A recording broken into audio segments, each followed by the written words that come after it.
Investment की बात की कि 100K कैपिटल, तो क्या 100K मिनिमम रिक्वायरमेंट है कैपिटल? लेट्स से किसी के पास नहीं है, वो स्मॉल बिजनेस की तरफ जाना चाह रहा है, तो उसके क्या तरीक़ाकार है?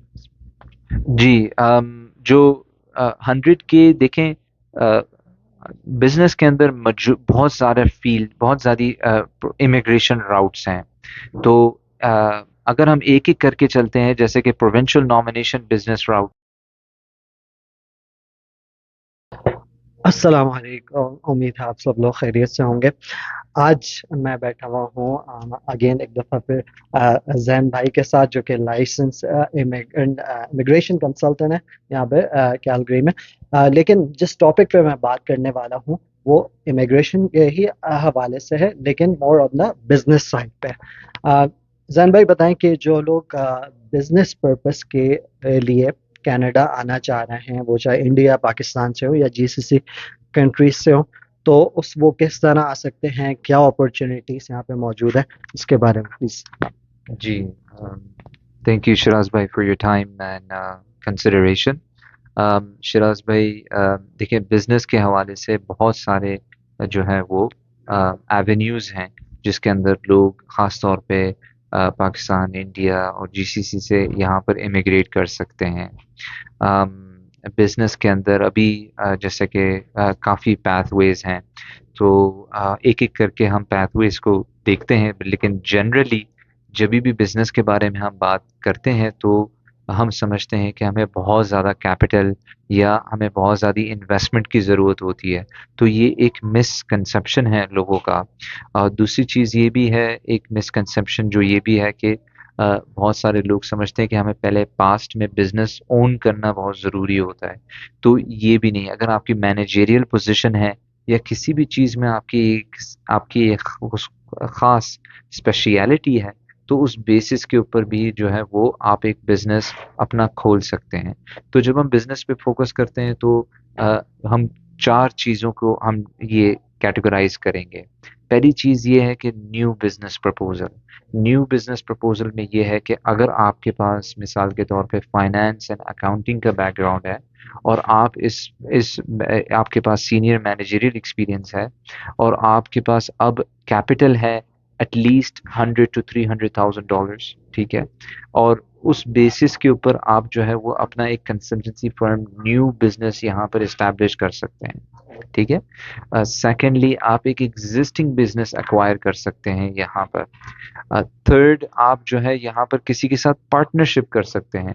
मिसाल के तौर पे आप यहाँ पर रह रहे हैं, आपके कोई दोस्त अहबाब हैं जो यहाँ पर आना चाहते हैं and they want to do business and you both trust each other, आप लेन देन कर चुके हैं, ट्रस्ट करते हैं, तो आप अपने दोस्त के साथ मिलके जो है यहाँ पर बिजनेस कर सकते हैं।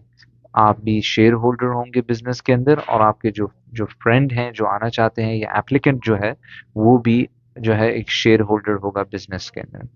और चौथा ये है कि आप एक फ्रेंचाइज भी एक्वायर कर सकते हैं यहाँ पर। और काफ़ी मुख्तलिफ बिजनेसेस हैं जिसके अंदर आप अपना जो है वो इन्वेस्ट कर सकते हैं। तो ये चार कैटेगरीज हैं जिसके अंदर आप जो जो राउट्स हैं, जो रुख है, वो आप ले सकते हैं बिजनेस के हवाले से, ठीक है। अब हम आते हैं कि क्या मिनिमम रिक्वायरमेंट्स क्या होती हैं। अब देखें, हर एक बिजनेस प्रोग्राम ये चार रुख को अक्वायर करने के लिए मेन रिक्वायरमेंट्स या मिनिमम रिक्वायरमेंट्स क्या होंगी। मिनिमम रिक्वायरमेंट्स ये हैं कि आपके पास एक सीनियर मैनेजरियल या मैनेजरियल आपके पास एक्सपीरियंस है, ठीक है, एटलीस्ट 1 to 3 years का, या आपके पास कोई एक्सपर्टीज है, आपके पास एटलीस्ट $100,000 हैं लिक्विड फंड्स आपको अब दिखाने के लिए आपके पास, ठीक है, या आप अपने एसेट्स में भी इसको दिखा सकते हैं इन सम प्रोग्राम्स, इन सम पाथवेज, ठीक है।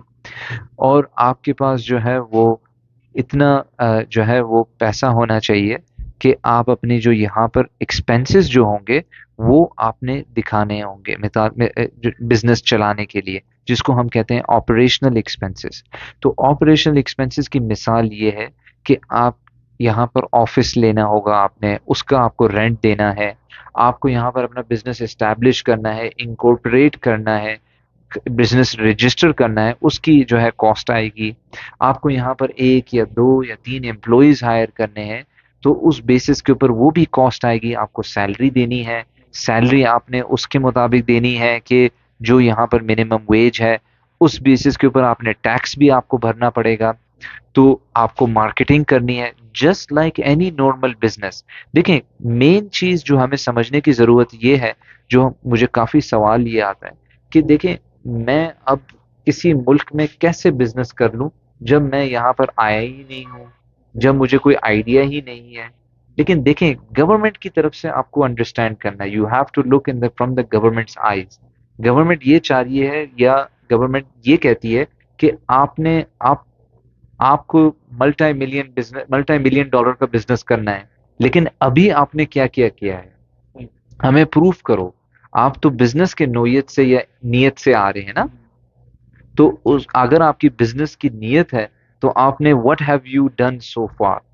तो आप आप ये जो what have you done so far, ये जो एक्सपीरियंस की बात कर रहे हैं, ये वो पाकिस्तान इंडिया में जो आप कर चुके हैं वही आप शो कर सकते हैं? या- जी एब्सोल्युटली वही शो करेंगे, बिकॉज आपके पास तो कैनेडियन एक्सपीरियंस नहीं है, राइट।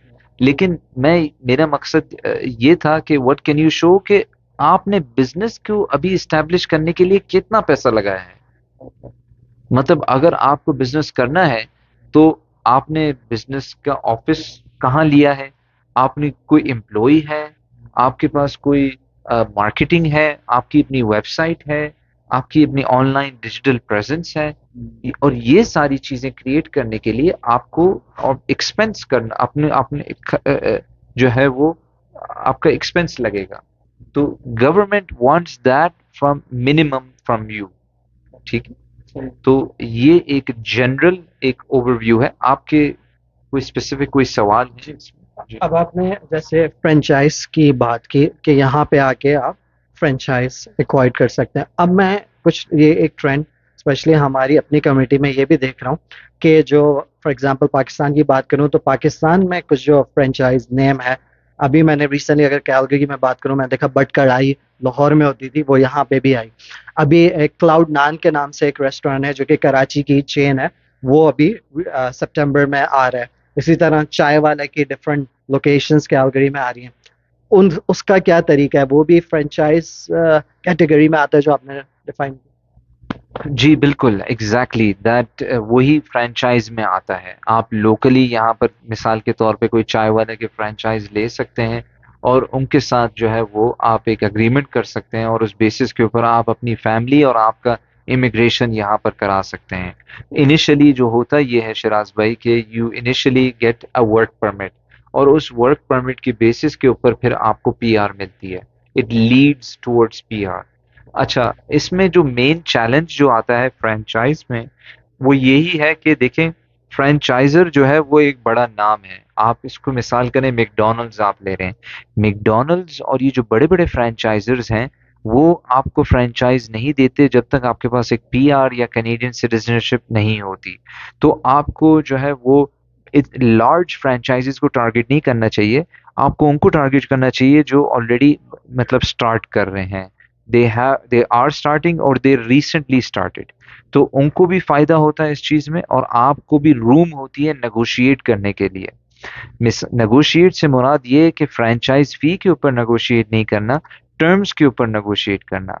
मिसाल के तौर पे आपका फर्स्ट जो इनिशियल जो है फीस होती है जो आप देते हैं, तो आपने अगर वो भेज दी and then your immigration process starts, तो उस बेसिस के ऊपर अगर आपका इमिग्रेशन नहीं होता ला समा अल्लाह, तो उसमें आपको कितना नॉन रिफंडेबल क्लॉजेस क्या होंगे। तो इसके लिए बहुत ज़रूरी है कि आप एक कंसल्टेंट जो स्पेशलाइज्ड हो बिजनेस इमिग्रेशन के अंदर, या एक लॉ फर्म को आप टारगेट करें और उनसे एक डिस्कस करें, कंसल्टेशंस करें, जिसके अंदर जो है वो आपको हम समझाएंगे और हम आपको जो है पूरा A to Z गाइड करेंगे इन चीज़ों के ऊपर।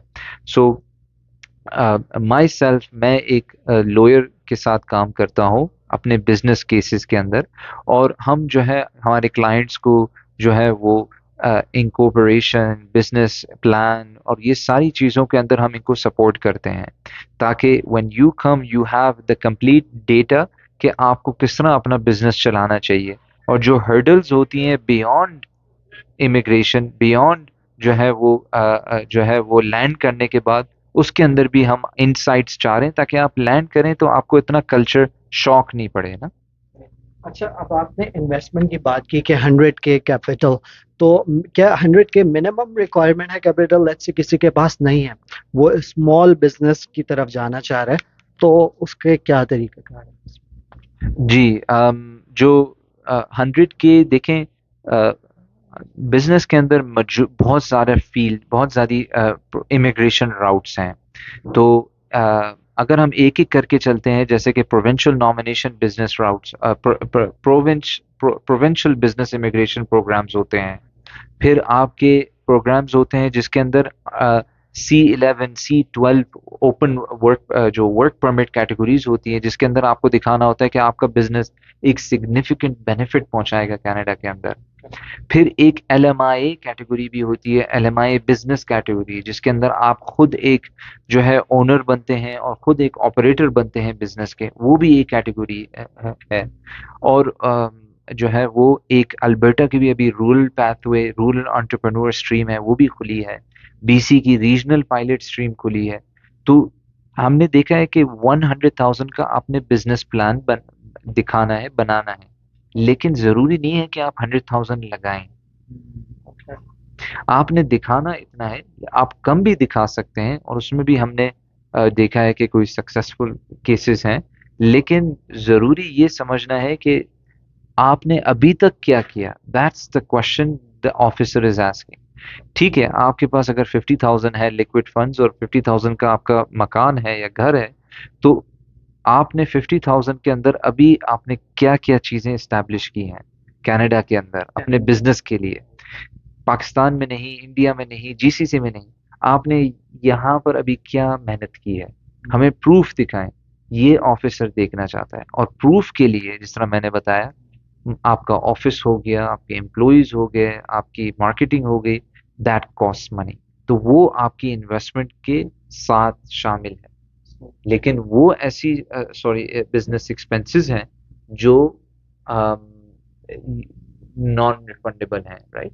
अगर आप यहाँ पर ऑफिस लेते हैं और मंथली आप जो है वो उसको रेंट देते हैं, सो यू नो अगर खुदा ना खास्ता आपका बिजनेस केस अप्रूव नहीं होता या हमें रीअप्लाई करने की जरूरत पड़ती है, तो वो जो आपने स्पेंड कर दिया है, दैट इज योर रिस्क। तो आपने ये भी समझना है, जस्ट लाइक एनी बिजनेस जो है वो रिस्क फैक्टर्स होते हैं, तो इसको असेस करना बहुत जरूरी है। सही। अच्छा, कनाडा में नेक्स्ट क्वेश्चन मेरा ये है कि कनाडा के कौन से ऐसे प्रोविंसेस हैं जो कि बिजनेस फ्रेंडली प्रोविंसेस कंसिडर किए जाते हैं? इस तरह है कुछ, अगर इस पे बारे में आप बात करना चाहें। जी देखें, ऑन पेपर गवर्नमेंट जो है वो देखें, अगर आपने प्रोविंशियल बिजनेस इमिग्रेशन प्रोग्राम्स की तरफ आपका रुझान है और आपको वो रिक्वायरमेंट्स की तरफ, वो आपकी रिक्वायरमेंट्स फिट होती हैं आपकी प्रोफाइल के मुताबिक, तो आई वुड से कि स्मॉलर प्रोविंसेस में ज़्यादा फोकस किया जाए। अभी इसकी मिसाल हम ले लेते हैं अल्बर्टा रूरल एंटरप्रेन्योर स्ट्रीम। ये एक नया प्रोग्राम है, तो नए प्रोग्राम को आप टारगेट करें जिसके अंदर ज़्यादा एलोकेशंस होती हैं, ज़्यादा चांसेस होते हैं कि जल्द से जल्द अप्रूवल हो जाए। जो प्रोग्राम्स काफ़ी देर से ऑलरेडी एग्जिस्टिंग हैं, उसमें ज़्यादा स्ट्रिक्टनेस होते जाती है। बड़े सूबों में जैसे ओंटारियो के अंदर, हाँ, there there there there is a lot of business there, लेकिन गवर्नमेंट चाह रही है कि बड़े बिजनेसेस आए, है ना। उनकी भी अपने जो है वो ख्वाहिशात होती हैं प्रोविंस के, कि भाई हमारे पास जो है वो जो है मिनिमम लेवल के अंदर जो बिजनेस कर रहा है, जो 200,000 का बिजनेस कर रहा है या 500,000 का बिजनेस कर रहा है, हमें वो बिजनेस नहीं चाहिए, हमें जो मिलियंस में बिजनेस कर रहा है वो चाहिए। तो that not might be your your cup of T, right. अच्छा, ये जो अल्बर्टा रूरल के बारे में आपने बात की, इसमें थोड़ा सा ओवरव्यू देंगे? ये क्या है, किस तरह का, क्या क्या कर सकते हैं लोग? बिल्कुल बिल्कुल। Alberta rural path entrepreneur stream ये है कि कम्युनिटीज हो उसमें, कम्युनिटीज गवर्नमेंट ने, प्रोविंशियल गवर्नमेंट अल्बर्टा की गवर्नमेंट ने डिफाइन की हुई हैं, जिसके अंदर इन्वेस्टमेंट की ज़रूरत है। तो उस कम्युनिटी से आपको लेटर ऑफ सपोर्ट चाहिए होता है, और उस लेटर ऑफ सपोर्ट के बेसिस के ऊपर गवर्नमेंट आपको नॉमिनेट करती है, और आपको फिर वर्क परमिट और पीआर फिर इशू होता है। तो कम्युनिटीज़ इन जैसे कि सिटी ऑफ ब्रुक्स है, लेथब्रिज है, ये सारी कम्युनिटीज़ के अंदर शामिल होती हैं। तो आपको अपना प्लान पहले इन कम्युनिटीज़ को पिच करना होता है, इनको अपना प्रेजेंट करना होता है कि ये मेरा प्लान है और मैं ये करना चाह रहा हूँ, और उस बेसिस के ऊपर फिर कम्युनिटी आपको सपोर्ट करती है। उस सपोर्ट लेटर के बेसिस के ऊपर फिर आप यहाँ पर आते हैं, विजिट करते हैं, और विजिट करने के बाद फिर आप अपना एप्लीकेशन सबमिट करते हैं। तो मिनिमम इन्वेस्टमेंट जो है वो ये है $100,000, और जिसमें आपको 3 लाख की अपनी नेटवर्थ दिखानी होगी। नेटवर्थ ये होता है कि आपके जो लिक्विड फंड्स हैं, आपकी जो है इमूवेबल एसेट्स हैं, प्रॉपर्टी वगैरह हैं, उन सारों की 3 लाख की वर्थ होनी चाहिए। ओके, और इसमें कोई पर्टिकुलर लाइन ऑफ बिजनेसेस हैं जिसको गवर्नमेंट वो मोटिवेट कर रही है, कि जैसे फूड इंडस्ट्री हो गई या कोई और इस तरह इसमें? जी, अल्बर्टा की जो कम्युनिटीज़ हैं उन्होंने अभी डिफाइन नहीं किया है, लेकिन उनको जो है वो रीच आउट करके और फिर ही हमें पता चल सकता है। जी, बीसी के अंदर, ब्रिटिश कोलंबिया के अंदर जो रीजनल पायलट प्रोग्राम है, उनके पास भी एक सिमिलर प्रोग्राम है। उन्होंने अपने डिफाइन किए हुए हैं सारी इंडस्ट्री जिसमें वो चाह रहे हैं। ओके। अच्छा, अब मेरा जो नेक्स्ट क्वेश्चन है वो है, जो लोग आना चाह रहे हैं, लेट्स सपोज के न्यू वर्सेस एग्जिस्टिंग बिजनेस, तो इस पे भी थोड़ा सा आप रोशनी डाल दें कि न्यू बिजनेस के लिए आना वर्सेस एग्जिस्टिंग बिजनेस, इन दोनों में थोड़ा सा प्रोस एंड कॉन्स अगर आप थोड़ा सा बताना चाह रहे हैं। जी, that's a very good question Shiraz भाई। देखिए, न्यू बिजनेस के अंदर आप सारी चीज़ें फ्रेश स्टार्ट कर रहे हैं।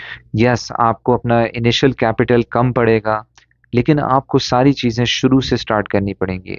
जिस तरह मैंने आपसे मेंशन किया कि आपको ऑफिस लेना पड़ेगा, आपको एम्प्लॉइज़ हायर करने पड़ेंगे, आपको अपनी डिजिटल प्रेजेंस बनानी पड़ेगी। ये सारी चीज़ों में हम आपको गाइड करेंगे, हम आपको हेल्प करेंगे to establish what your dream business is basically. लेकिन आपको अंडरस्टैंड करना है कि this requires a lot of effort. आपको एफर्ट करनी होगी इस चीज के लिए, ठीक है। एंड एफर्ट के लिए आपको पैसा भी लगाना पड़ेगा इन चीजों के लिए, ठीक है। एग्जिस्टिंग बिजनेस के लिए, एग्जिस्टिंग एंड न्यू में ये है कि आप कोई भी आइडिया कर सकते हैं based on your past experience, ठीक है। तो उसके अंदर आप ये भी ऐसी चीजें डाल सकते हैं कि ये कनाडा के अंदर नहीं हो रहा और आप ये इम्प्लीमेंट करना चाह रहे हैं, तो इससे कनाडा की इकोनॉमी को या लेबर मार्केट को फायदा होगा। आपकी एक्सपर्टीज यहाँ पर लेकर आएंगे, कनेडियन लेबर मार्केट को फायदा होगा। जो पीआर होल्डर्स हैं, जो सिटीजन्स हैं, आपके स्किल्स और नॉलेज की बेसिस के ऊपर उनको फायदा होगा, जो यहाँ पर लोकल जो एम्प्लॉयज हैं या लोकल लेबर मार्केट में बैठे हुए हैं लोग।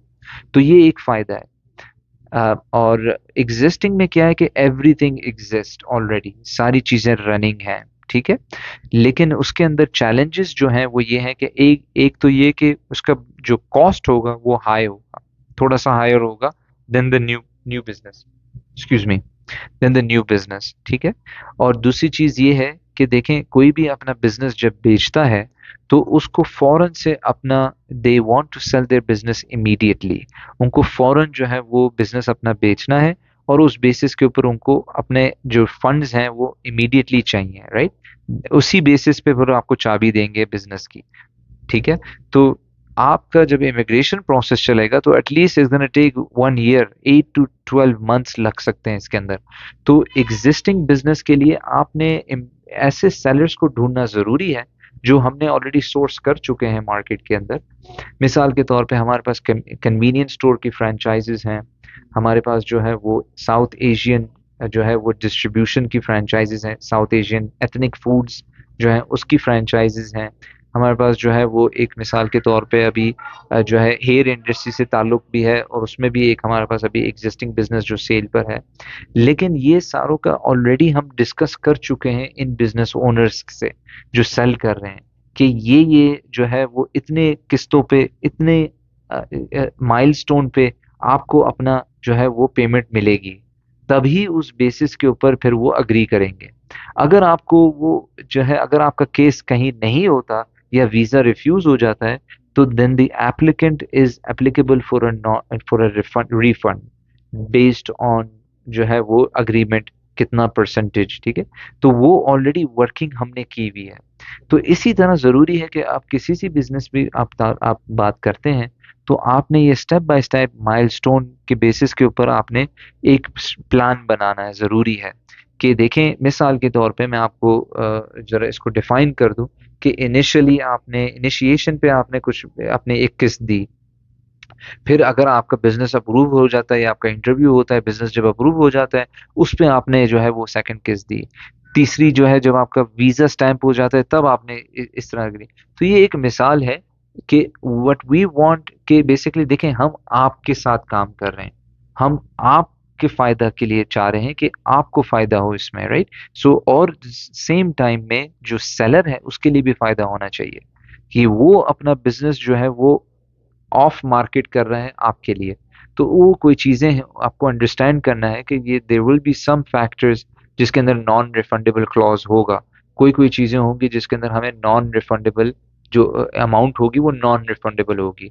But at the end of the day ये एक मेन चैलेंज आता है एग्जिस्टिंग बिजनेस के अंदर। मैं आपका एक क्वेश्चन पूछना चाहूँगा, जब आपने बात की न्यू बिजनेसेस के हवाले से, कि इस तरह के आपको ये शो करना है कि इस तरह का बिजनेस लेकर आ रहे हैं जो कैनेडियन पॉपुलेशन को फ़ायदा दे, तो आप उसमें कोई एक एग्जांपल शेयर करना चाहेंगे ताकि लोग समझ सकें थोड़ा सा?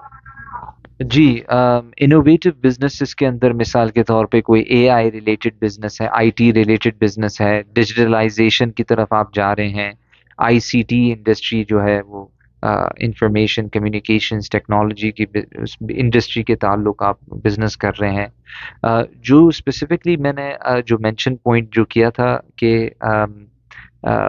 देखें, आप ऑलरेडी एक अपने एक्सपीरियंस और स्किल्स लेकर आ रहे हैं, तो that will already benefit the labour market.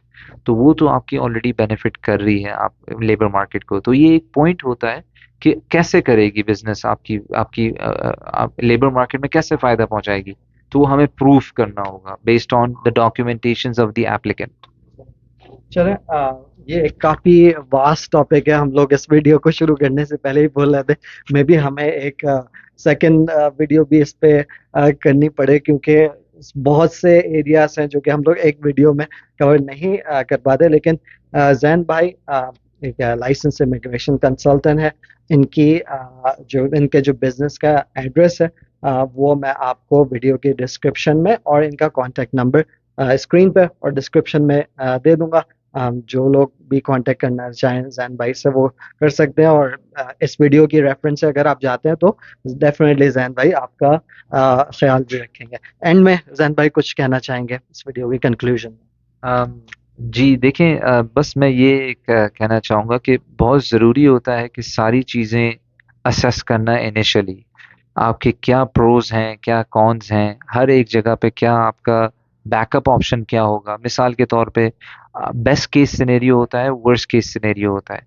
अब जो है हमें सारी चीज़ों को लेकर ऑल एस्पेक्ट्स में देखना होता है कि आपका केस कैसे, अगर वर्स्ट केस सिनेरियो की तरफ जाता है तो उसमें हमारे क्या राउट, हमारा क्या प्लान होगा, हमारा क्या एक्शन प्लान होगा।